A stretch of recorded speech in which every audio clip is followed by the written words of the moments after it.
ఎక్కు ముందు బండి ఎక్కు బ్రేక్ ఆ రెండు పట్టుకో నొక్కు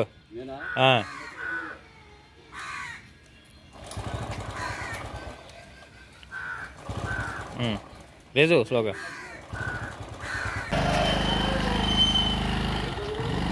ఒక బ్రేక్ వదిలే వెళ్ళు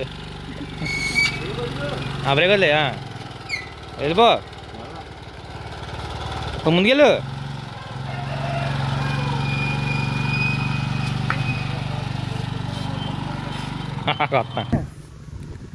మా తాత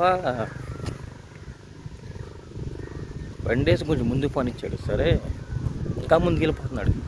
సరే చూస్తున్నా ముందుకు వెళ్ళి మళ్ళీ వెనక్కి వస్తాడేమో, ఇద్దరం కలిసి ఇలా చిట్టుపల్లి హైవే మీద రావచ్చు అనుకుని.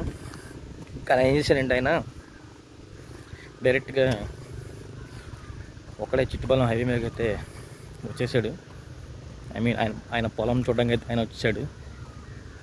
బండి కొత్త కదా, సో అందుకే నేను మళ్ళీ వెనక్కి నడుచుకుంటూ వెళ్తున్నాను.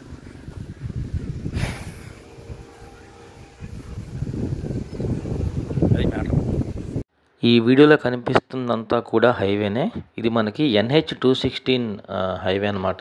మెయిన్ ఆ భయం ఏంటంటే ముందు మా తాత హైవేని జాగ్రత్తగా దాటాడా లేదా అని చిన్న టెన్షన్ అయితే ఉంది. సో అందుకనే కొంచెం దూరమైనా సరే నడుచుకుంటూ అయితే వెళ్ళిపోతున్నాను. ఇక హైవే అంటే మీకు తెలిసిందే కదా, కార్లు, బస్సులు, లారీలు ఇవన్నీ కూడా ఓవర్ స్పీడ్తో అయితే వెళ్ళిపోతుంటాయి. మెయిన్ నా భయం కూడా అదే, ఆయన హైవే ఎలా దాటారు ఏంటి అనేది. జాగ్రత్తగా దాటే ఉంటారు, కానీ మనం కూడా వెళ్ళి మళ్ళీ వచ్చేప్పుడు కూడా దగ్గరుండి తీసుకొస్తే బాగుంటుందని నేను నడుచుకుంటూ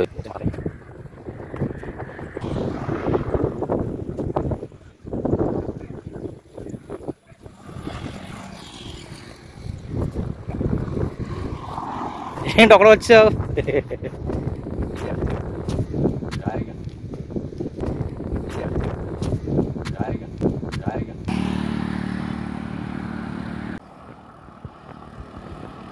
మెయిన్ నేను భయపడుతూ వచ్చింది కూడా ఇందుకే. చూశారు కదా కార్లు ఎంత స్పీడ్గా వెళ్తున్నాయో. సో హైవే అంటే కామన్, బట్ మనమే చూసి వెళ్ళాలి. కానీ మా తాతగారికి ఆ ఎక్సెల్ తోలడం అనేది కొత్త కదా, సో అందుకనే కొంచెం భయపడ్డాను. మంచి పనే చేశారు. ఎక్సెల్ ఆ పక్కన పెట్టేసి నడుచుకుంటూ ఇటు పక్క అయితే రావడం జరిగింది. సో అదైతే చాలా మంచి పని చేశారని చెప్పాలి.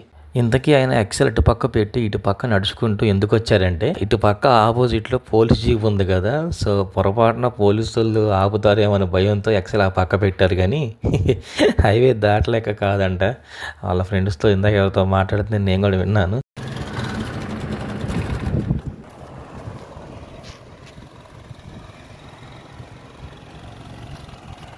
హైదరాబాద్